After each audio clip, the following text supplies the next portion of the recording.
स्वागत है आप सभी का एक और नई सुबह की शुरुआत के साथ। हम हाजिर हैं नए तेवर और नए कलेवर के साथ नया सवेरा के एक और खास अंक को लेकर। मैं हूं कृतिका और अगले 1 घंटे में हम जानेंगे देश दुनिया से जुड़ी तमाम छोटी और बड़ी खबरें और खबरों की बात करेंगे। लेकिन उससे पहले डीडी न्यूज के सभी दर्शकों को छठ महापर्व की ढेरों सारी शुभकामनाएं, क्योंकि आज 4 दिनों के इस छठ महापर्व के आज सुबह सूर्योदय को जल देने के साथ ही इसका समापन आज हो गया है। तो किस तरीके का आज छठ घाटों का नजारा रहा उस पर हम बात करेंगे, लेकिन साथ ही देश दुनिया से जुड़ी तमाम अन्य खबरों का भी रुख करेंगे अगले इस 1 घंटे में।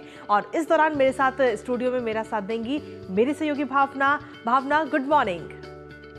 Good morning Kritika. नया सवेरा के सभी दर्शकों को भी सुप्रभात और छठ मैया की जय के साथ सभी गुंजायमान हो रहे हैं इस समय घाट, और आपको बताएंगे वहां की रौनक। इसके साथ साथ चुनावी महासंग्राम भी जो है वो लगातार उसका पारा भी हाई होता जा रहा है। झारखंड और महाराष्ट्र में चुनावी पारा इस समय हाई है, क्योंकि इस समय प्रधानमंत्री नरेंद्र मोदी आज महाराष्ट्र से भरने वाले हैं हुंकार, धुले और नासिक जाने वाले हैं। इसके अलावा अगर झारखंड की बात की जाए, वहां पर भी कई ताबड़तोड़ रैलियां हो रही हैं और सभी राजनीतिक दल इस समय कोई कोर कसर नहीं छोड़ रहे वोटों की अपील करने के लिए।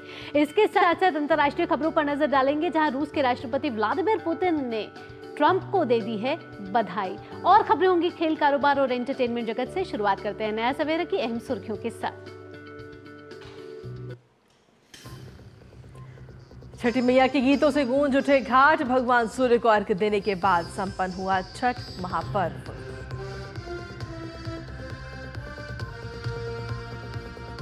महाराष्ट्र के महासंग्राम में आज उतरेंगे प्रधानमंत्री मोदी। धुले और नासिक में होगी रैली। अमित शाह समेत महायुति और महाविकास अघाड़ी के दिग्गज भी ठोकेंगे ताल।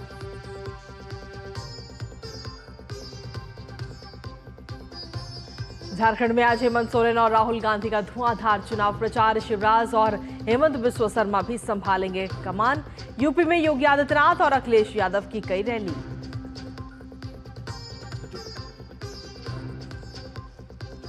अलीगढ़ मुस्लिम यूनिवर्सिटी के अल्पसंख्यक दर्जे पर फैसला आज। 7 जजों की संविधान पीठ कर रही है सुनवाई।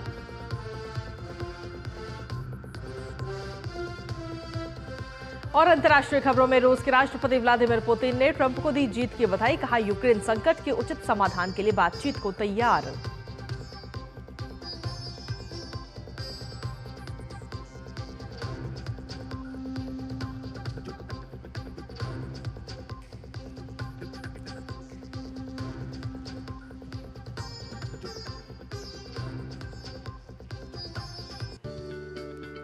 सबसे पहले बात छठ महापर्व की। उगते सूर्य को अर्घ्य देने के साथ आज 4 दिन के इस पर्व का समापन हो गया है। छठ पर्व के अंतिम दिन उगते सूरज को अर्घ्य अर्पित करने के लिए छठ व्रती सूर्य की उपासना करती हैं। बिल्कुल, और उपासना के बाद में प्रसाद ग्रहण करने के साथ ही 36 घंटे के इस व्रत का पारण हो जाता है।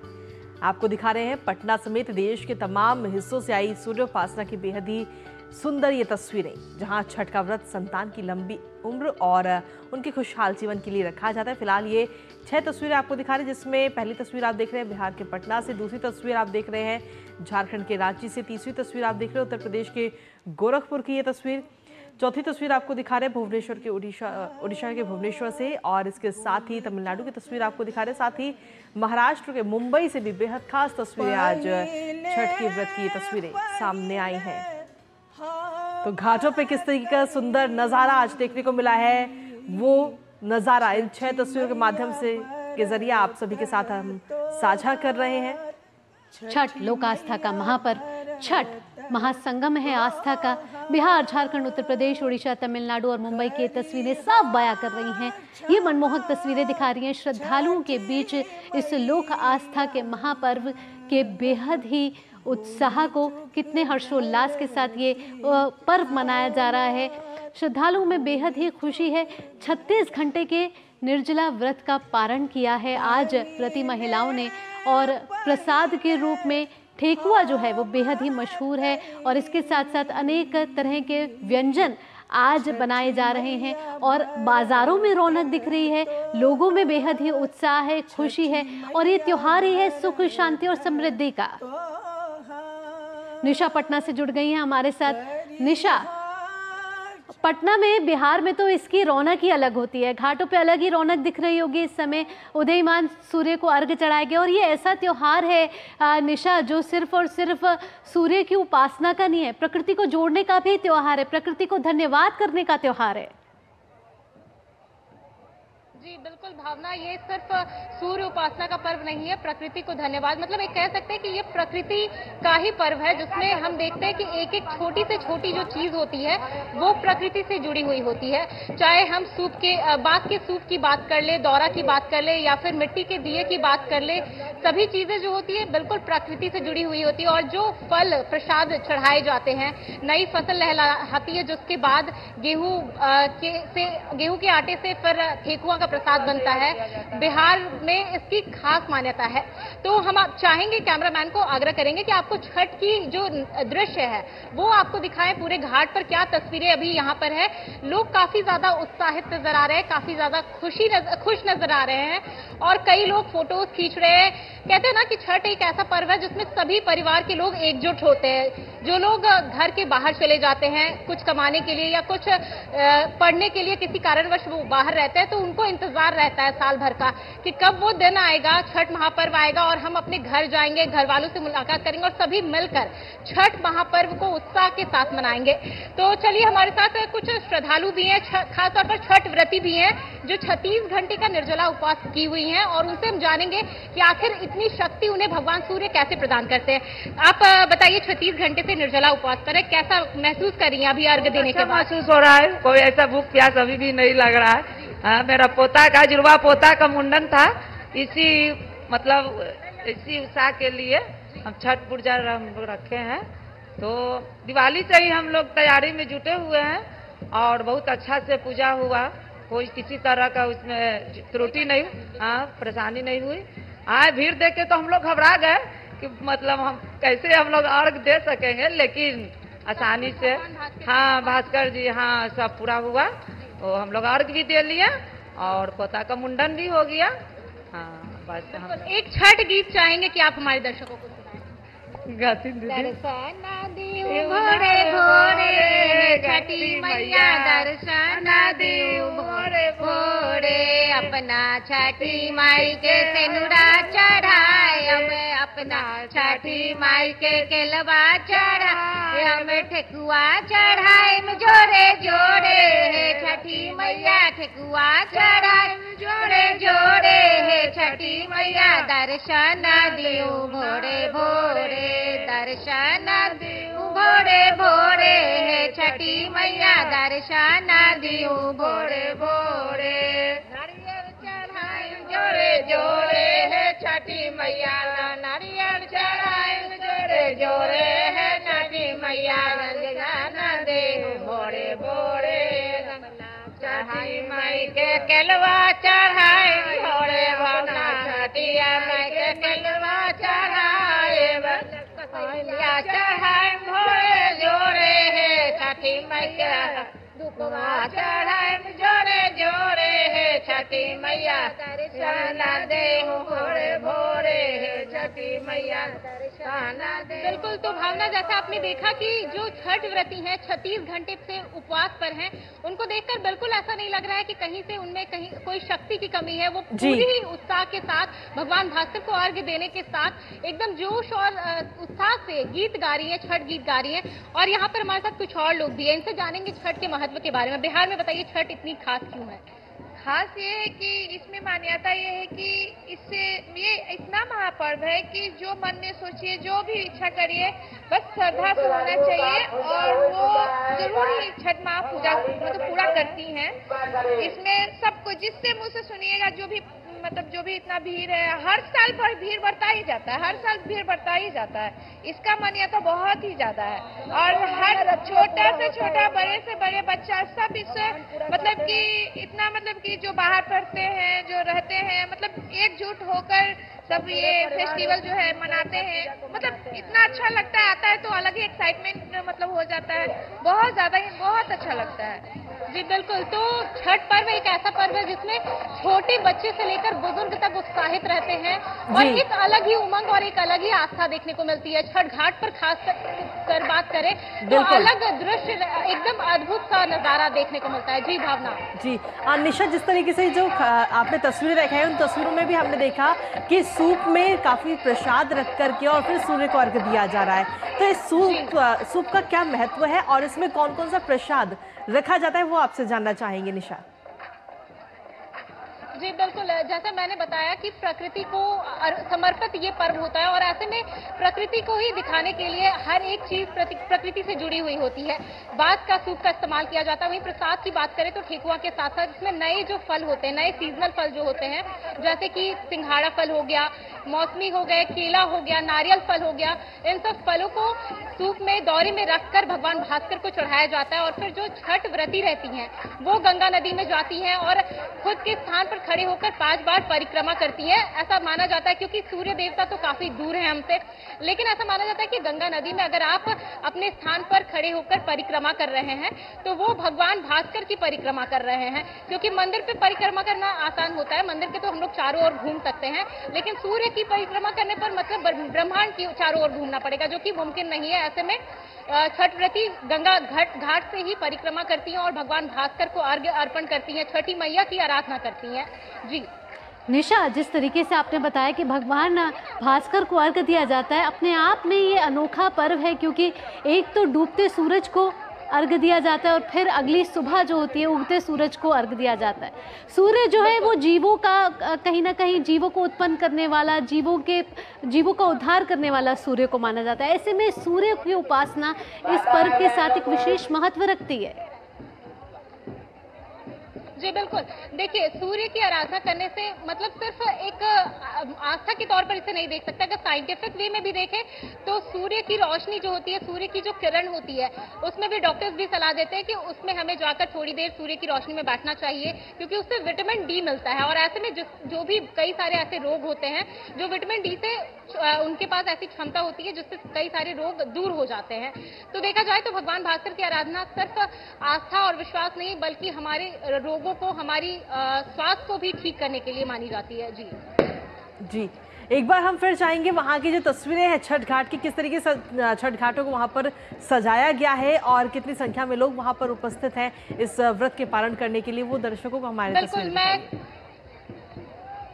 मैं कैमरा पर्सन से आग्रह करूंगी कि आपको छठ घाट की एक बार और तस्वीर दिखाएं और दिखाएं कि किस तरह से घाट को सजाया गया। हालांकि अभी उतनी ज्यादा भीड़ नहीं है क्योंकि सूर्य उदय हो चुका है और काफी सारे छठ व्रती जो थे वो डाला लेकर जा रहे हैं, लेकिन फिर भी मैं आपको एक बार आग्रह करती हूँ कि वो दिखाए छठ घाट पर क्या कुछ नजारा भी बना हुआ है। तो बिल्कुल ये बेहद खूबसूरत तस्वीरें हम दिखा रहे हैं अपने दर्शकों को बिहार के पटना से, जहां पर इस छठ महापर्व को काफ़ी धूमधाम के साथ मनाया जाता है। हालांकि सिर्फ बिहार के पटना नहीं बल्कि पूरे देश भर से कई तरीके की तस्वीरें, बेहद सुंदर तस्वीरें सामने आई हैं। और फिलहाल जो ये तस्वीरें हैं वो हैं बिहार के पटना से, ये सीधी तस्वीरें हम दिखा रहे हैं। और इसी के साथ निशा, बहुत बहुत शुक्रिया तमाम हमारे साथ बातचीत करने के लिए, जानकारी देने के लिए और बेहद ही सुंदर तस्वीरें हमारे साथ साझा करने के लिए। तो 4 दिन का सूर्य उपासना का ये महापर्व छठ, सूर्य को अर्घ्य देने के साथ आज इसका पारण हो गया है, समापन हो गया है और छठ व्रतियों में हमको बेहद ही उत्साह और हर्षोल्लास नजर आ रहा है। फिलहाल रुक रहे हैं एक छोटे से ब्रेक के लिए, लेकिन ब्रेक के बाद चुनावी महासंग्राम की बात करेंगे क्योंकि आने वाला है झारखंड और महाराष्ट्र में विधानसभा चुनाव। आप देखते रहिए नया सवेरा।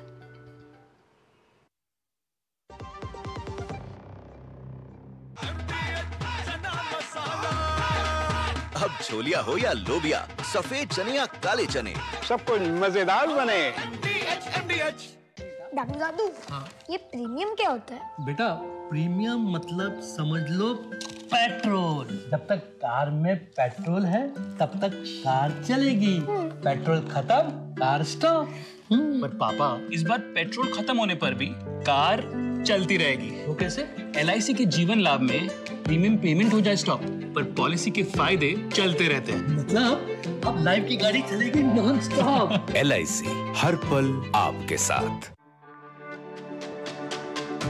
मेरी पसंद, मेरी पसंद, मेरी पसंद, मेरी पसंद, हमारी पसंद। हम सबकी पसंद। मजबूत देश का मजबूत सरिया हो गया स्टील। MDH का किचन किंग किचन में हो तो हम सब कुछ बना सकते हैं। बैंगन का भरता, आलू गोभी, भिंडी मसाला और भी बहुत कुछ। MDH। और ब्रेक के बाद एक बार फिर से स्वागत है आप सभी का। जैसा कि ब्रेक से पहले हमने आपको बताया था कि अब बात करेंगे अब महाराष्ट्र और झारखंड विधानसभा चुनाव की, जिसमें सबसे पहले बात करते हैं महाराष्ट्र की। जी हाँ, जहां पर चुनाव प्रचार ने जोर पकड़ लिया है और प्रधानमंत्री नरेंद्र मोदी आज धुले से अपने चुनाव प्रचार अभियान की शुरुआत करते हुए नजर आएंगे। इसके बाद प्रधानमंत्री नरेंद्र मोदी नासिक में एक विशाल जनसभा को संबोधित कर एनडीए के हक में माहौल बनाएंगे। पीएम मोदी अगले एक हफ्ते में महाराष्ट्र में ताबड़तोड़ रैलियां करने वाले हैं। धुले जिले में कुल 5 विधानसभा क्षेत्र हैं।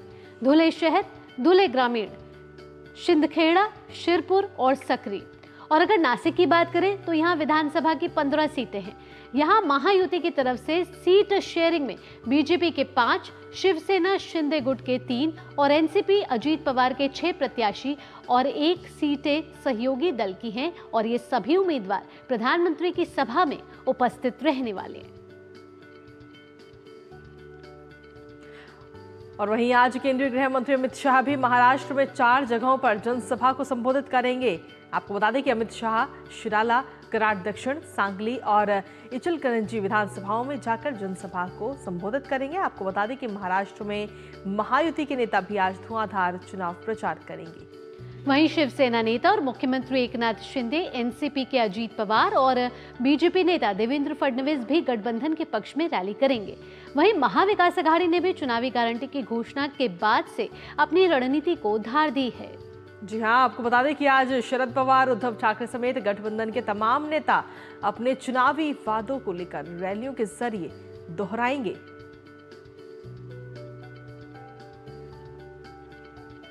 महाराष्ट्र के साथ साथ आइए अब बात कर लेते हैं झारखंड के चुनावी घमासान की भी, क्योंकि जहां सरकार बनाने और बदलने की जंग तेज हो गई है, अगले 3 दिनों में चुनाव को लेकर आक्रामक प्रचार दिखने वाला है। बिल्कुल, भारतीय जनता पार्टी की ओर से जहां प्रधानमंत्री और गृह मंत्री अमित शाह मोर्चा संभालेंगे, तो वहीं इंडी गठबंधन के प्रचार की कमान मल्लिकार्जुन खड़गे और राहुल गांधी के हाथ में होगी। आइए देखते हैं ये रिपोर्ट। झारखंड में प्रचार वार अब चरम पर पहुंचता दिख रहा है। ऐसे में जब अब पहले चरण के चुनाव प्रचार के लिए काफी कम समय बचा है, तो सभी दलों ने अपने अपने स्टार प्रचारकों को चुनावी रणभूमि में उतार दिया है, जिसकी झलक अगले 3 दिनों तक झारखंड के शहरों से लेकर कस्बों तक दिखाई पड़ेगी। राज्य के सर्वोच्च पंचायत विधानसभा में पहुंचने के लिए सभी प्रत्याशी राज्य के 81 विधानसभा क्षेत्रों में वोटरों से जनादेश मांग रहे हैं। स्टार प्रचारक भी उनके पक्ष में माहौल बनाने में जुटे हैं। एनडीए और इंडी गठबंधन के बीच अगले 3 दिनों तक आक्रामक प्रचार की पृष्ठभूमि तैयार हो गई है। प्रधानमंत्री इस महीने दूसरी बार 10 नवंबर को झारखंड पहुंचेंगे और गुमला, बोकारो में चुनावी जनसभा को संबोधित करेंगे। रांची में उनका एक रोड शो भी होगा। आजादी के बाद पहली बार कोई प्रधानमंत्री इस चंदन क्यारी की मिट्टी में कदम रखे। आजादी के बाद कई एक बड़े काम प्रधानमंत्री ने किए हैं। प्रधानमंत्री आ रहे हैं, लाखों की संख्या रहेगी, संबोधन होगा। इसके एक दिन पहले 9 नवंबर को केंद्रीय गृह मंत्री छतरपुर, हजारीबाग और पोटका में एनडीए के पक्ष में चुनाव प्रचार करेंगे। साथ ही जमशेदपुर में उनका रोड शो भी होगा। इतना ही नहीं, 4 राज्यों के सीएम भी विभिन्न स्थानों पर हुंकार भरेंगे। इधर इंडी गठबंधन भी प्रचार में दम दिखाने को तैयार है। कांग्रेस, झामुमो और राजद के स्टार प्रचारक भी आने वाले 3 दिनों में राज्य का तूफानी दौरा करेंगे। कांग्रेस के राष्ट्रीय अध्यक्ष मल्लिकार्जुन खड़गे जहां 11 नवंबर को मनिका आ सकते हैं, वहीं राहुल गांधी 8 नवंबर को सिमडेगा, लोहरदगा और जमशेदपुर में चुनाव प्रचार करेंगे। 9 नवंबर को श्री गांधी की बरही और बागवाड़ा में भी जनसभा प्रस्तावित है। नेहरू गांधी परिवार को हमेशा प्यार दिया है और आज तो ज्यादा जरूरत है, और आज जितना वो चाहते होंगे उससे भी ज्यादा बेहतर तरीके से वो रिस्पॉन्ड करेंगे। और राहुल गांधी जी फ्राइडे को 2 बजे यहाँ पर संबोधित करेंगे। झारखंड विधानसभा चुनाव को लेकर दावों और वायदों की बौछार हो रही है। स्टार प्रचारक उम्मीदवारों की लोकतंत्र के मंदिर में पहुंचने की उम्मीद को संबल प्रदान कर रहे हैं। झारखंड में चुनावी घमासान लगातार तेज होता जा रहा है। पहले चरण में जिन 43 सीटों पर 13 नवंबर को मतदान होना है, वहां अब चुनाव प्रचार में आखिरी दाव खेलते हुए स्टार प्रचारक जनता को लुभाने का भरसक प्रयास करेंगे ताकि जनादेश के जरिए सत्ता की कुर्सी हासिल की जा सके। डीडी न्यूज के लिए रांची से मनोज और आसिफ के साथ मैं दिवाकर कुमार। तो झारखंड और महाराष्ट्र में इस समय चुनावी घमासान चरम पर है। सभी राजनीतिक पार्टियां जीतोड़ कोशिश कर रही हैं वोटों के जरिए जनता को लुभाने के लिए। धुले से हमारे संवाददाता और कुमार आलोक जुड़ गए हैं हमारे साथ जमशेदपुर से। सबसे पहले धुले से योगेश का रुख करेंगे। योगेश, प्रधानमंत्री नरेंद्र मोदी आज चुनावी हुंकार भरने वाले हैं महाराष्ट्र में। ऐसे में अगर धुले के सियासी की घमासान की बात करें तो किस तरीके से यहाँ राजनीतिक समीकरण है, और ऐसे में जब प्रधानमंत्री नरेंद्र मोदी आ रहे हैं, कितने बजे उनका कार्यक्रम है और जनता किन मुद्दों पर उनको सुनना चाहती है? के भावना धुले या नॉर्थ महाराष्ट्र की बात कर लीजिए, चाहे वो धुले है, जलगांव है, नंदुरबार है, नासिक है, नॉर्थ महाराष्ट्र की जो 47 सीट्स हैं, नॉर्थ महाराष्ट्र और मराठवाड़ा का 48 जो इन दोनों की सीटें, ये काफी महत्वपूर्ण होंगी इस चुनाव में। धुले की अगर पर्टिकुलर बात कीजिए, AIMIM जो है वो यहाँ पे सिटिंग MLA वहां पे हैं, यहाँ पे हैं उनके।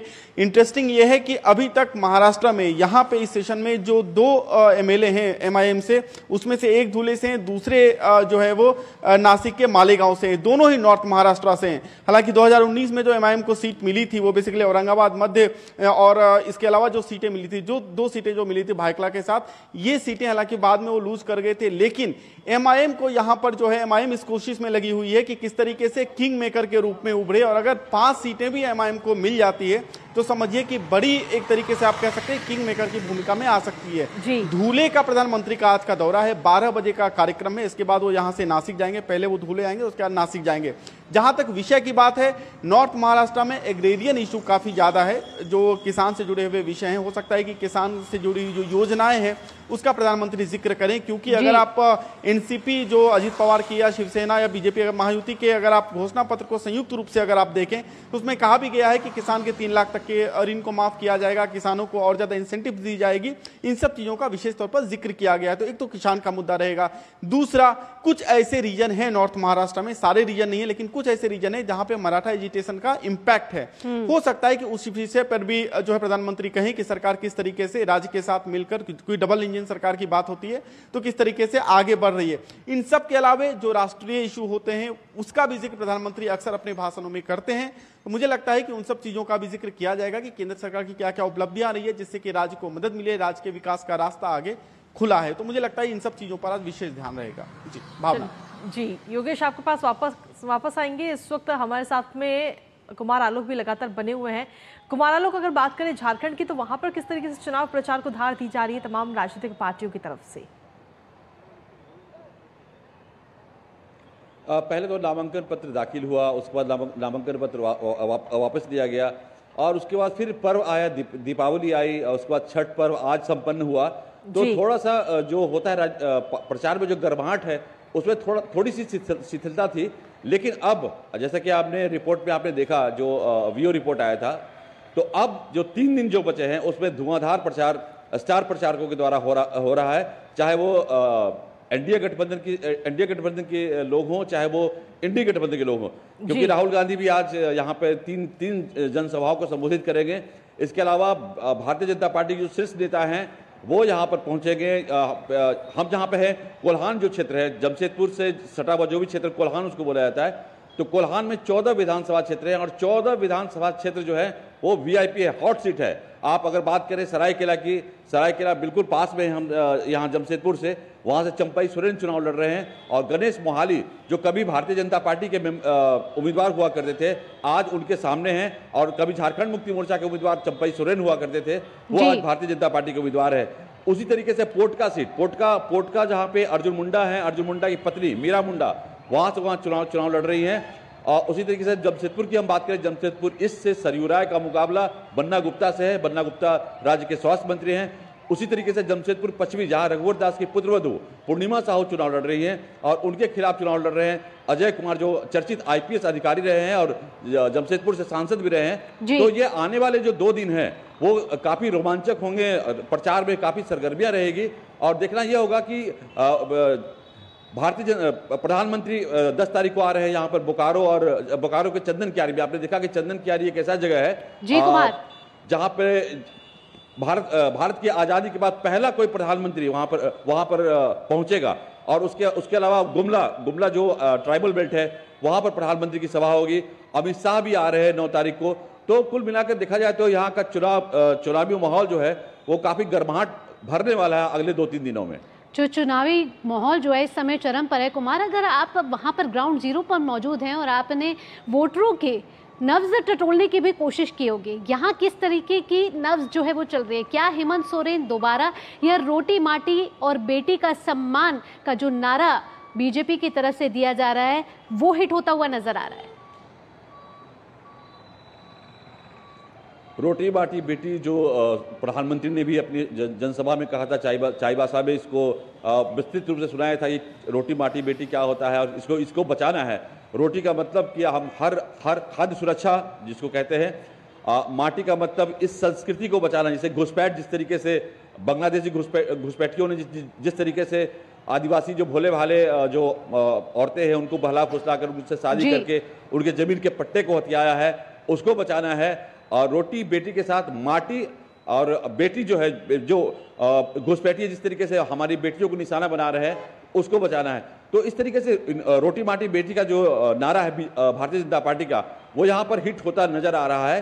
उसी तरीके से अगर हम महागठबंधन की बात करें तो महागठबंधन वहां पे कह रहा है कि हम यहाँ पे कॉमन सिविल कोड नहीं लागू होने देंगे। हालांकि भारतीय जनता पार्टी कह रही है कि यूनिवर्सल सिविल कोड जो होता है, कॉमन सिविल कोड होता है, वो हम लागू करेंगे, लेकिन आदिवासी समाज को इससे अलग रखा जाएगा। लेकिन महागठबंधन इस मुद्दे को भुना रहा है कि यूनिफॉर्म सिविल कोड लागू करके आदिवासियों की संस्कृति और उसकी जो पहचान है उसको नष्ट करने का प्रयास भारतीय जनता पार्टी कर रही है, और ये हम नहीं होने देंगे। और हम सरना धर्म कोड बिल लाएंगे। सरना धर्म कोड बिल जो 1932 का है उसको हम लेके आएंगे। 1932 का जो खतियान बिल है, यानी कि जो जमीन जिस पर 1932 के पहले जो जमीन पर जिसका अधिकार था उसी को वो अधिकार बरकरार रहेगा। और जो बाहरी आए, यहाँ दिग्गू एक शब्द है, जब आप दिग्गू मतलब बाहरी, तो दिग्गू शब्द का प्रयोग बाबूलाल मरांडी ने जब किया था, जब पहले मुख्यमंत्री थे, और उन्होंने कहा था जो बाहरी है उनको कोई सुविधाएं नहीं दी जाएंगी, तो उसमें बहुत बड़ा बवाल हुआ था। और वही चीज एक बार फिर झारखंड मुक्ति मोर्चा भुनाने की कोशिश कर रही है। बाहरी बनाम स्थानीय की लड़ाई करने की कोशिश कर रही है। अब देखना होगा कि झारखंड मुक्ति मोर्चा या कांग्रेस या ये जो उनका महागठबंधन है वो इसमें कितना सफल हो पाते हैं, ये देखने वाली बात होगी। बिल्कुल, और इसके लिए हमें इंतजार करना होगा 23 तारीख का, जब चुनावों के बाद में नतीजे आएंगे। आपके पास वापस आएंगे। इस वक्त योगेश भी हमारे साथ लगातार बने हुए। योगेश, अगर देखा जाए तो गारंटियों की बात लगातार की जा रही है, तमाम जो राजनीतिक दल हैं उनकी तरफ से चुनावी वादे कर दिए गए हैं, और आज जब प्रधानमंत्री वहां पर पहुंचेंगे तो वो भी कहीं ना कहीं जो चुनावी वादे किए गए हैं पार्टी की तरफ से उनका जिक्र अपने संबोधन में करते हुए जरूर नजर आएंगे। महिला की बात करें, किसान की बात करें या फिर युवाओं की बात करें? देखिए, महिला किसान युवा पे अगर हम बात करें तो महिलाओं को लेकर जो योजना है, खासकर माझी लाडकी बहन योजना जो थी, उसकी जो 1500 रुपये अभी मिल रहे हैं उसको बढ़ा के 2,500 और फिर 3,000 करने की बात जो है वो घोषणा में की गई है। दूसरी बात, किसानों की बात करें तो इंसेंटिव की बात की गई है, युवाओं के लिए रोजगार की बात की गई, साथ में बेरोजगारी भत्ता की बात जो है वो भी की गई है। ये महायुति की तरफ से, इसी के समानांतर अगर आप महाविकास अघाड़ी की तरफ से देख लीजिए तो महालक्ष्मी योजना की तरह की योजनाएं वहां पर भी बात की गई। हालांकि कल जो है भारतीय जनता पार्टी की तरफ से एक विज्ञापन भी दिया गया था यहाँ के अखबारों में, जिसमें कि कर्नाटक, तेलंगाना और हिमाचल का उदाहरण दिया गया था कि किस तरीके से वहां पर घोषणा की गई, लेकिन उस घोषणा का कार्यान्वयन नहीं किया गया और बाद में मुकर जो विश्वासघात जिसको हम बिट्रेयल बोलते हैं वो किया गया। तो ये चीज जरूर है, बिल्कुल आपने सही कहा, ये चीज एक केंद्र में रहेगी ही रहेगी कि जो घोषणा करेगी, जो इंसेंटिव्स की बात है वो कितना ज्यादा इंपैक्टफुल रहती है। लेकिन इसके साथ ही कई सारे अलग भी मुद्दे यहां पर रहेंगे। एक जो मुद्दा जो मैं आपको इससे पहले के सवाल में के जवाब में मैं आपको बता रहा था, जिस तरीके से एग्रेरियन इशू है या फिर जिस तरीके से यहाँ के स्थानीय इशू है, यहाँ पे एंटी इनकम्बेंसी भी नॉर्थ महाराष्ट्र में बड़ा इशू है। चाहे वो अगर आप छगन भुजबल को ले लें या फिर आप दादा भूसे को ले लें, आप गिरीश महाजन को ले लें, कई ऐसे बड़े नेता आपको यहाँ पे मिलेंगे नॉर्थ महाराष्ट्र में जो कि काफी लंबे समय से रहे हैं। लेकिन इस बार क्योंकि ओबीसी वर्सेस मराठा या कई सारे नए इश्यूज यहाँ पे इमर्ज हुए हैं, खास करके जब पार्टियों का विखंडन हो गया, जो क्षेत्रीय पार्टियां थी शिवसेना एनसीपी के, तो इसका असर जो है एंटी इनकम्बेंसी पर भी थोड़ा बहुत दिखेगा और वो रैलियों में या भाषणों में भी दिखती है। है। तो मुझे लगता है कि प्रधानमंत्री जो है, बिल्कुल आपने सही कहा, जो विषय है खास करके उन विषयों को साथ में जो मदद चाहे किसान, युवा, महिला, इन सब चीजों की तो बात होगी ही होगी, लेकिन इसके साथ ही मुझे लगता है कि डबल इंजन पे ज्यादा फोकस रहेगा आज के भाषण में। जी चलिए, तो देखना होगा कि जब चुनावी प्रचार इस समय चरम पर है और प्रधानमंत्री नरेंद्र मोदी आते हैं धुले और नासिक, तो क्या जीत का मंत्र देते हुए जाएंगे। ऐसे में योगेश आपका और कुमार आलोक आपका, आप दोनों का इतनी तमाम जानकारी हम तक साझा करने के लिए धन्यवाद। और इसी के साथ चलिए खबरों में आगे बढ़ लेते हैं, जहां अलीगढ़ मुस्लिम विश्वविद्यालय का अल्पसंख्यक दर्जा बरकरार रहेगा या खत्म होगा। आज सुप्रीम कोर्ट इस पर अपना अहम फैसला सुनाने वाला है। जी हां, सीजेआई डीवाई चंद्रचूड़ की बेंच ने इस पर सुनवाई की है। और इस पीठ में सीजेआई के अलावा न्यायमूर्ति संजीव खन्ना, सूर्यकांत, जेबी पारदीवाला, दीपांकर दत्ता, मनोज मिश्रा और एससी शर्मा शामिल हैं। 2005 में एक फैसले में इलाहाबाद हाईकोर्ट ने अलीगढ़ मुस्लिम यूनिवर्सिटी को अल्पसंख्यक संस्थान मानने से इनकार कर दिया था। इसके खिलाफ एएमयू ने सुप्रीम कोर्ट में अर्जी दायर की थी। बिल्कुल, साल 2019 में सुप्रीम कोर्ट की 3 जजों की पीठ ने इस पूरे मामले को 7 जजों की पीठ को सौंप दिया था।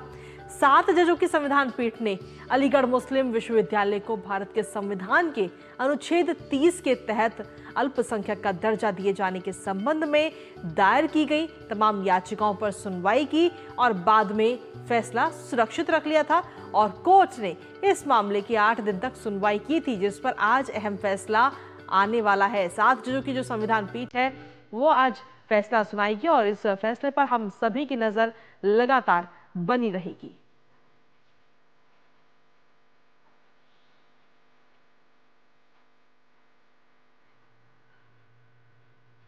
तो अलीगढ़ मुस्लिम यूनिवर्सिटी पर आज सुप्रीम कोर्ट की तरफ से अहम फैसला सुनाया जाएगा। अल्पसंख्यक का दर्जा एएमयू में कायम रहेगा या फिर खत्म होगा, इस पर आज सुप्रीम कोर्ट अपना फैसला सुनाने वाला है, जिसे सुरक्षित रखा गया था। अल्पसंख्यक दर्जा बरकरार रहेगा या खत्म होगा, नजर हमारी लगातार इस पर बनी रहेगी। बढ़ते हैं अब अगली खबर की ओर। उत्तरी कश्मीर के बारामूला जिले में स्थित सोपोर के सागीपोरा इलाके में सुरक्षा बलों और आतंकवादियों के बीच मुठभेड़ हुई है। पिछले कुछ दिनों में उत्तरी कश्मीर में हुई ये तीसरी मुठभेड़ है। बिल्कुल, आपको बता दें कि अधिकारियों ने बताया है कि सुरक्षा बलों के द्वारा इलाके में तलाशी अभियान भी शुरू के दौरान ये मुठभेड़ हुई है, जहां उन्होंने ये भी बताया कि जब तलाशी दल संदिग्ध जगह की ओर बढ़ रहा था तो छिपे हुए आतंकवादियों ने उन पर अंधाधुंध गोलीबारी शुरू कर दी, जिसका जवाब भी सुरक्षा बलों ने दिया है।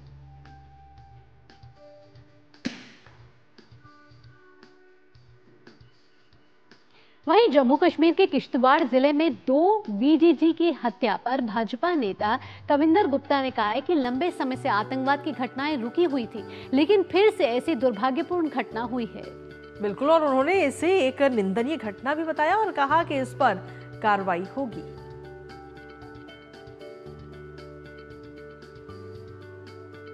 भी इस प्रकार की घटना का होना अपने आप में बड़ा दुखद है।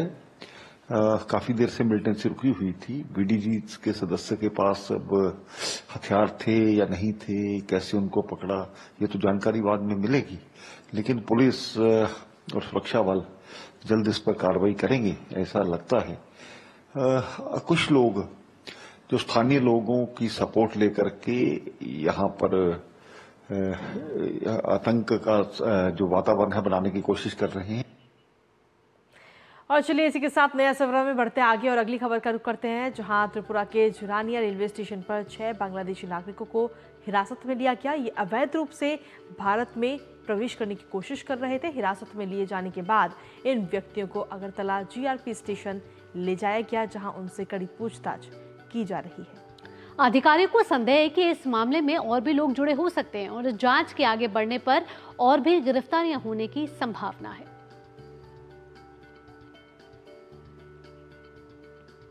और वहीं तेलंगाना के शमशाबाद के एयरपोर्ट कॉलोनी में हाल ही में हनुमान मंदिर में मूर्तियों को तोड़ा गया था और इस मंदिर में तोड़फोड़ के बाद मंगलवार को राजीव गांधी अंतर्राष्ट्रीय हवाई अड्डे पर तेलंगाना पुलिस ने एक 56 वर्षीय संदिग्ध व्यक्ति को हिरासत में भी लिया था।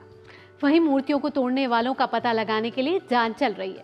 मंदिर में तोड़फोड़ के विरोध में विभिन्न हिंदू संगठनों ने बुधवार को शमशाबाद नगर पालिका में बंद का आह्वान भी किया था और इस दौरान विश्व हिंदू परिषद ने मंदिरों पर हमलों की कड़ी निंदा की थी। साथ ही वीएचपी ने राज्य सरकार पर मंदिरों पर हमलों के प्रति उदासीनता का आरोप भी लगाया। बिल्कुल, इसके साथ ही हनुमान मंदिर में तोड़फोड़ की घटना हाल ही में सिकंदराबाद के मुथ्यालम्मा मंदिर को अपवित्र किए जाने की घटना के बाद हुई है और इस प्रकार की घटनाओं को लेकर स्थानीय लोगों में भी काफी आक्रोश है। विश्व हिंदू परिषद के राष्ट्रीय प्रवक्ता आर शशिधर ने कहा है कि इस्लामिक आतंकियों द्वारा मंदिर में तोड़फोड़ की गई है और राज्य सरकार मंदिर में हुई तोड़फोड़ को रोकने में असफल रही है।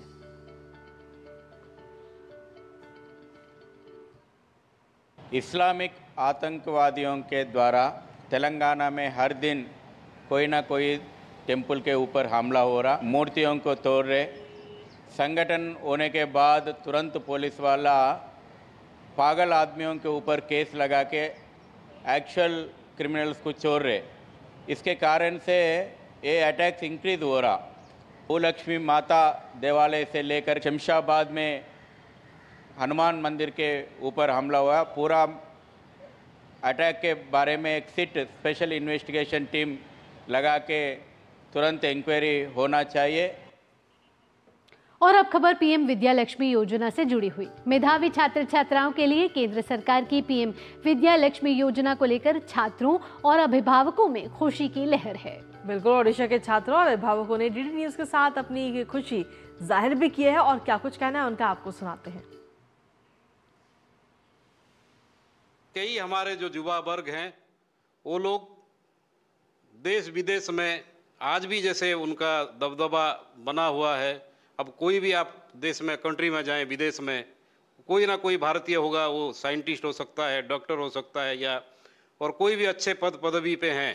ये जो स्तर है और आगे बढ़ेगा और जो इकोनॉमी है भारत का वो ग्रोथ करेगा।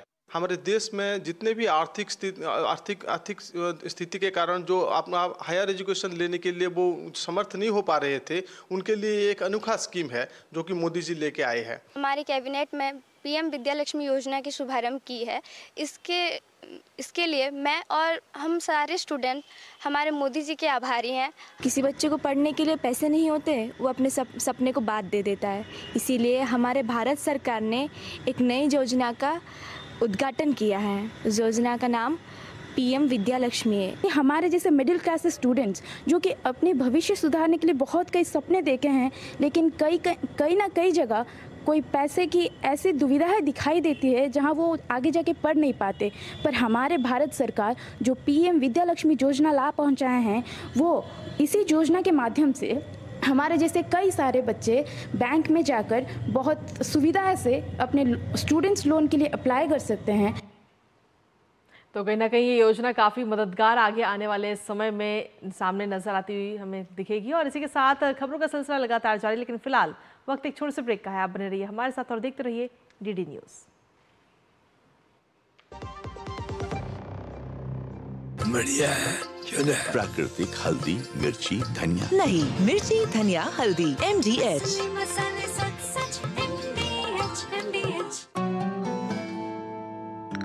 यार Ajay, look at your dad.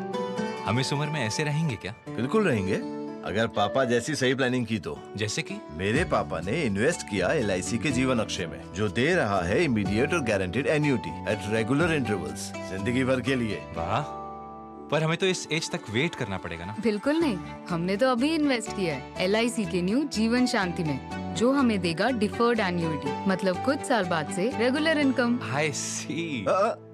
LIC के एन्युटी प्लान्स दे एन्युटी ऑप्शंस और नियमित इनकम पाने में फ्लेक्सिबिलिटी भी। LIC, हर पल आपके साथ। एक ऐसा तबका जो रिटायरमेंट के बारे में आज भी बिल्कुल नहीं सोचता, वो है औरतें। औरतें कमा के भी वल्नरेबल हैं। सो NPS एक इक्वालिटी ला रहा है, हम सब एक बराबर प्लेटफॉर्म पे हैं। अपने बेहतर कल को सुनिश्चित करने के लिए NPS जरूरी है। जब धरती चीर कर निकलता है लोहे का पत्थर और मिलता है मोंगिया के जोश से, फिर तपता है, पिघलता है और बनता है फौलाद। अब होता है सरिया सारी खूबियों के साथ, मोंगिया स्टील, मजबूत देश का मजबूत सरिया। अब आया असली स्वाद। अब आया स्वाद। जब स्वाद के पड़े हो लाले तो MDH का चंकी चाट मसाला डालें। MDH का चंकी चाट मसाला। MDH।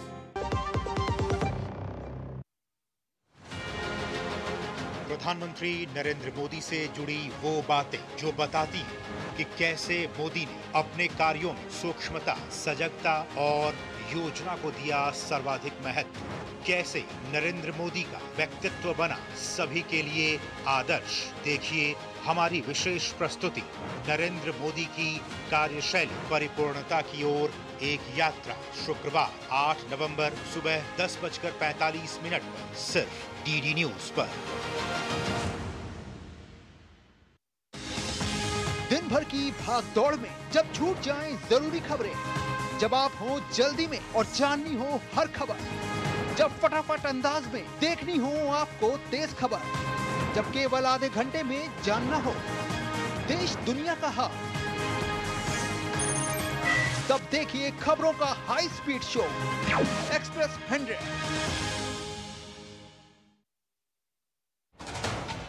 कश्मीर से कन्याकुमारी तक, कच्छ से कामाख्या तक, राज्यों की राजधानियों से प्रदेशों के कोने कोने तक, होगी हर राज्य के हर हिस्से की पूरी खबर। देखिए भारत एट 7 खबर राज्यों की DD न्यूज पर।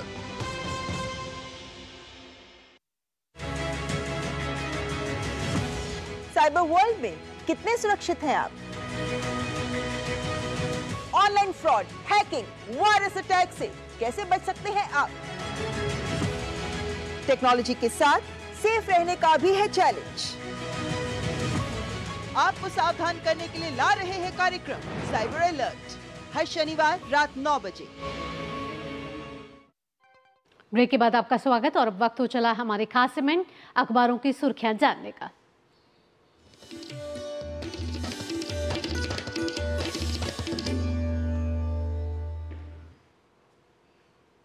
और अखबारों की सुर्खियां जानने के लिए सीधा रुख करते हैं इस वक्त हमारी सहयोगी संध्या शर्मा का, जो इस वक्त कई सारे अखबार लेकर मौजूद है। संध्या सुप्रभात, आज अखबारों के पिटारे से क्या कुछ है खास? सुप्रभात कृतिका और भावना। अखबारों की सुर्खियों के हमारे इस खास सेगमेंट की शुरुआत करते हैं जम्मू कश्मीर विधानसभा सत्र से जुड़ी हुई खबर के साथ, जिसे हरिभूमि अखबार ने अपने पहले पेज पर प्रकाशित किया। अन्य अखबारों ने भी इस खबर को लिया है और बताया है कि फिर लड़ाई, विधायकों के बीच झूमाझटकी, धक्का मुक्की और हाथापाई। इसकी वजह है कि विधानसभा में अनुच्छेद 370 की बहाली का प्रस्ताव पास हुआ और इसको लेकर के भाजपा विधायकों ने हंगामा किया। साथ ही साथ एक और कॉलम में खबर है कि जम्मू कश्मीर में किसी सूरत में बहाल नहीं होगी धारा 370। ये भाजपा की वरिष्ठ नेता और पूर्व केंद्रीय मंत्री स्मृति ईरानी ने प्रेस वार्ता कर ये बात कही है। इस खबर को भी स्थान दिया गया है। एक और खबर की बात करते हैं और नवभारत टाइम्स अखबार ने इस खबर को प्रकाशित किया है और लिखा है कि सेक्सुअल हैरेसमेंट का केस समझौते से रद्द नहीं होगा। ये बात सुप्रीम कोर्ट ने कही है। शीर्ष अदालत ने राजस्थान हाईकोर्ट के फैसले को खारिज करते हुए फैसला सुनाया और कहा कि इस नेचर के जो केस होते हैं उसमें आरोपी और शिकायती की सहमति से खारिज नहीं किया जा सकता उन केस को। तो इस खबर को नवभारत टाइम्स अखबार ने स्थान दिया है। एक और खबर की बात करें तो ये खबर है council on energy, environment and water द्वारा किए गए एक ये जो संस्था है उसके द्वारा जो स्टडी की गई है उसके माध्यम से इस खबर को प्रकाशित किया गया और बताया है कि भारत की नीतियों से 2030 तक CO2 उत्सर्जन में आएगी कमी। कोयला आधारित बिजली उत्पादन में 24% की कमी आने का अनुमान भी जताया गया है। एक और खबर की बात करें तो ये राष्ट्रीय सहारा अखबार ने अपने मार्केट पेज पर ली है। अन्य अखबारों में भी ये खबर हमको देखने को मिली है जो बताती है कि शहरी बाजारों की तुलना में दोगुनी बढ़ेगी ग्रामीण क्षेत्रों में खपत बढ़ी है। और ये data analytics firm Nielsen IQ की एक रिपोर्ट के माध्यम से खबर प्रकाशित की है। अन्य बिंदुओं के साथ बताया गया है कि शहरी क्षेत्र में उपभोग वृद्धि दर 2.8% रही, वहीं ग्रामीण क्षेत्र में वृद्धि दर 6% पर पहुंची। एक और खबर की बात करें तो दैनिक जागरण अखबार ने इस खबर को लिया है। जागरण विशेष कॉलम में प्रकाशित करते हुए लिखा है कि देश की पहली रोबोटिक लैब लाएगी दवा उत्पादन में नई क्रांति। जी हां, चीन के बाद हैदराबाद में खुलेगी ड्रग रिसर्च की ऑटोमेटिक लैब। इसमें इंसान सिर्फ कमांड देगा और बाकी काम रोबोट करेंगे। आपको बता दें कि प्रधानमंत्री नरेंद्र मोदी की बायो E3 नीति से ये लैब की राह खुली है और अन्य बिंदुओं के साथ बड़ी ही रोचक ये खबर को प्रकाशित किया गया है। चलते चलते एक और खबर से आपको रूबरू करा देते हैं जिसे हिंदुस्तान अखबार ने अपने चलते चलते पेज पर लिया है और बताया है कि दुर्गम क्षेत्रों में सैनिकों का कवच बनेगा स्वदेशी तंबू। जी हां, कानपुर में बना हाई एल्टीट्यूड टेंट भीषण ठंड से बचाएगा। आपको बताएं कि -50 डिग्री में भी सर्द हवाओं से महफूज करेगा ये टेंट, और ये जो तंबू होगा और जवानों को महफूज करने का काम करेगा। 40 किलोमीटर प्रति घंटा वाली बर्फीली हवाओं से बचाने में भी ये सक्षम है। तो अलग अलग क्षेत्रों की अगर बात करें तो अलग अलग अखबारों ने अपने अलग अलग पेज पर तमाम खबरों को प्रकाशित किया है। तो अखबारों में प्रकाशित मुख्य और रोचक खबरों को हमारे दर्शकों को तक रूबरू कराने के लिए संध्या, आपका बहुत बहुत धन्यवाद।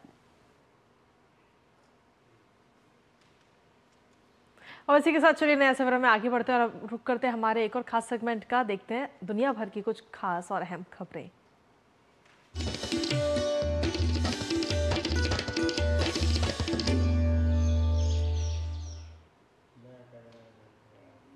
रूस के राष्ट्रपति व्लादिमीर पुतिन ने डोनाल्ड ट्रंप को अमेरिका के 47वें राष्ट्रपति चुने जाने पर बधाई दी है।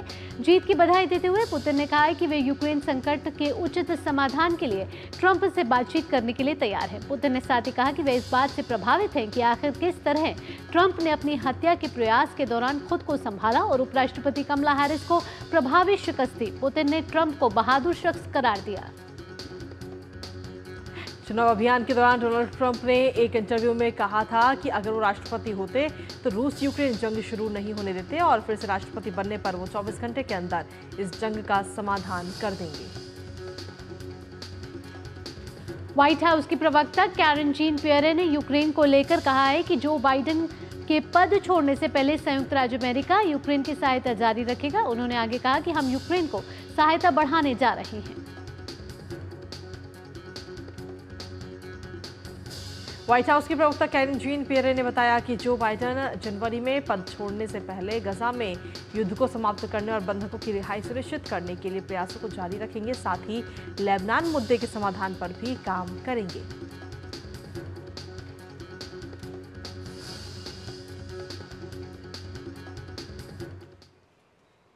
यहां रुकेंगे एक छोटे से ब्रेक के लिए। ब्रेक के बाद भी खबरों का सफर यूं ही जारी रहेगा।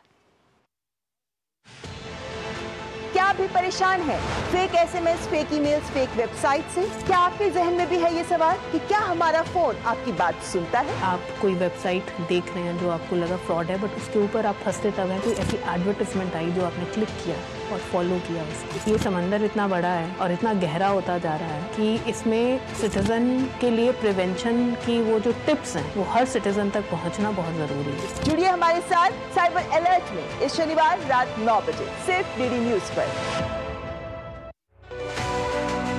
अनीस बज़मी जी जो अब अपनी नई फिल्म भूल भुलैया 3 के साथ दर्शकों के बीच आ पहुंचे हैं। क्या आप भी कोई सुपरनैचुरल चीजों को मानते हैं क्या? हाँ, मैं इन चीजों को मानता भी हूँ। इतनी बड़ी स्टारकास्ट के साथ फिल्में बनाना जो है वो सरदर्द बहुत छोटा वर्ड है। पता नहीं आपको कहाँ कहाँ दर्द हो सकता है। मुझे लगता है मेरे अलावा 6-7 लोग थे जिन्हें मालूम था क्लाइमेक्स क्या है।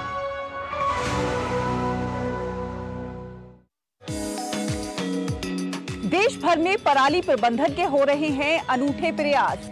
कहीं किसान पराली से गांठें बनवाकर कमा रहे हैं आर्थिक लाभ, तो कहीं पराली से तैयार किया जा रहा है इथेनॉल। दिखाएंगे आपको सेवा और समर्पण के जज्बे की कहानी भी। तो बात होगी युवाओं के नवाचार की भी। होंगी और भी अच्छी खबरें, देखिए मेरे साथ गुड न्यूज जज्बा इंडिया का। और ब्रेक के बाद एक बार फिर से स्वागत है आप सभी का। नया सफर में आगे बढ़ते हुए बात करेंगे कारोबार जगत की तमाम खबरों के फटाफट अंदाज में।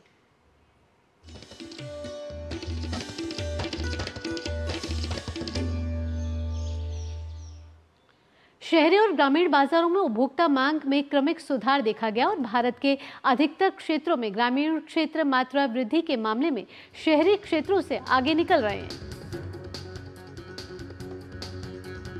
भारतीय एयरटेल की प्रवर्तक भारती टेलीकॉम ने भारतीय परिवार की निवेश company Indian continent investment limited से कंपनी में करीब 1.2% हिस्सेदारी खरीदी है।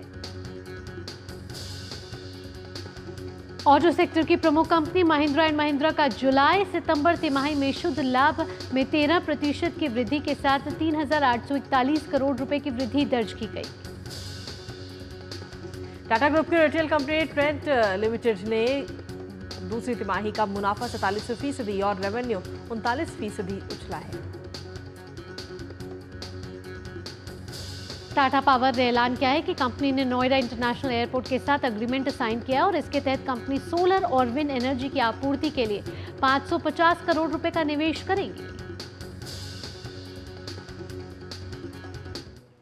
और अब देख लेते हैं खबरें खेल जगत से फटाफट अंदाज में।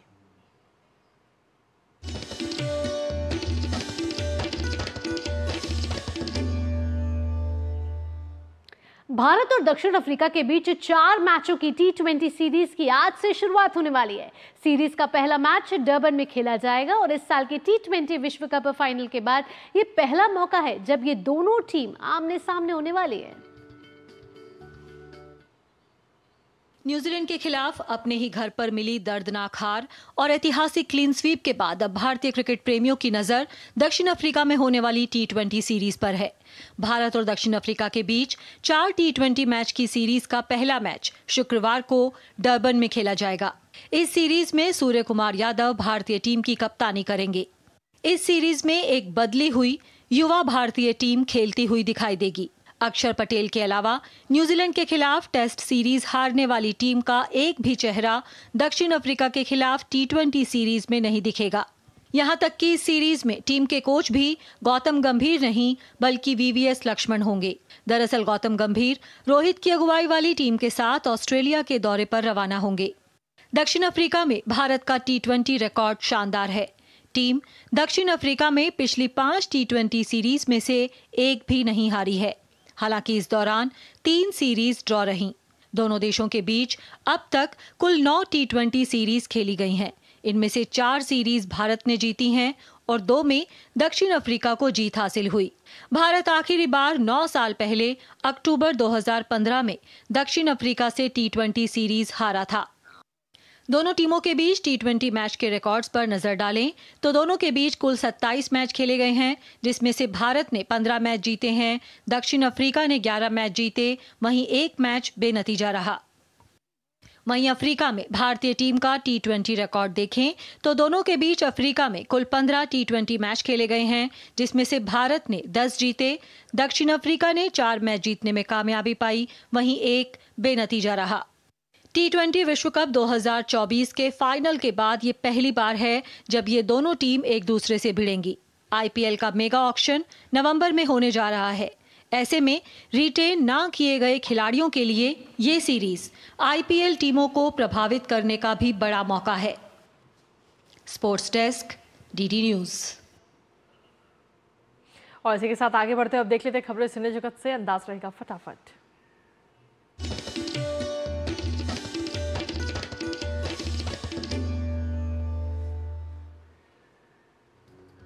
कमल हासन के 70वें जन्मदिन के मौके पर उनकी 234वीं फिल्म ठग लाइफ का टीजर रिलीज कर दिया गया है। स्ट्रेंजर थिंग्स का 5वां और लास्ट सीजन आधिकारिक तौर पर 2025 में वापस आने वाला है। करण जौहर ने अपनी एक और फिल्म चांद मेरा दिल का ऐलान कर दिया है। फिल्म में अनन्या पांडे और लक्ष्य आएंगे नजर। तमन्ना भाटिया की क्राइम और थ्रिलर फिल्म सिकंदर का मुकद्दर 29 नवंबर को नेटफ्लिक्स पर होगी रिलीज। अनुष्का शेट्टी अपनी अगली फिल्म घाटी में आने वाली है नजर। मेकर्स ने उनकी फिल्म का पहला लुक किया साझा। Kareena Kapoor starrer the Buckingham murders Netflix पर आज प्रीमियर होगी। रजनीकांत और अमिताभ बच्चन की फिल्म वैटियन प्राइम वीडियो पर आज प्रीमियर होने वाली है। यह एक क्राइम थ्रिलर फिल्म है। फिल्म में अमिताभ बच्चन ने जज का किरदार निभाया है। जूनियर एनटीआर की फिल्म देवरा पार्ट 1 आज नेटफ्लिक्स पर होगी स्ट्रीम। इस फिल्म में जाह्नवी कपूर और सैफ अली खान ने भी अहम भूमिका निभाई। कोतल्ला शिफा ने फिल्म का डायरेक्शन किया है। और अब बात मिजाज मौसम की।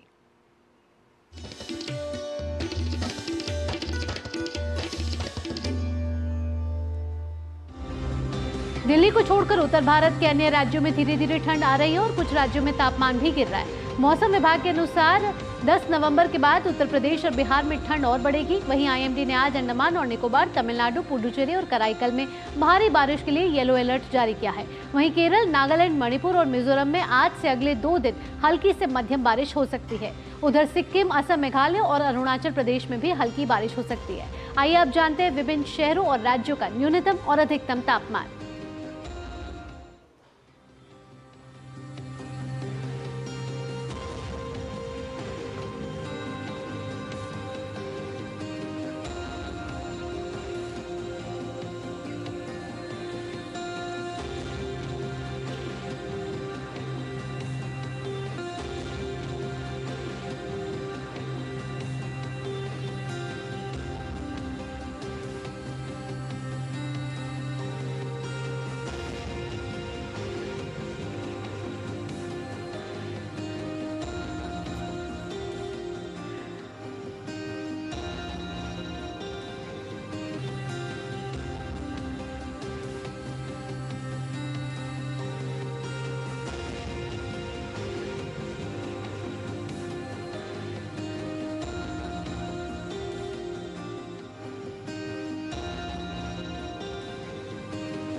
और इसी के साथ नया सवेरा के आज के इस अंक में बस इतना ही। और अब अगली मुलाकात होगी आपसे सीधा सोमवार को, लेकिन जाने से पहले हर बार की तरह आपको दिखाएंगे कुछ बेहद शानदार तस्वीरें।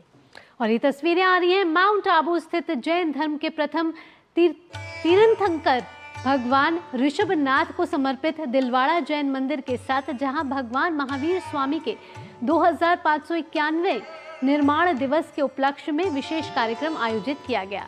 और इस दौरान दिलवाड़ा जैन मंदिर को दीपों से रोशन किया गया। आप इन मनमोहक झलकियों को देखिए। फिलहाल के लिए मुझे, कृतिका और नया सवेरा की टीम को दीजिए अनुमति। नमस्कार।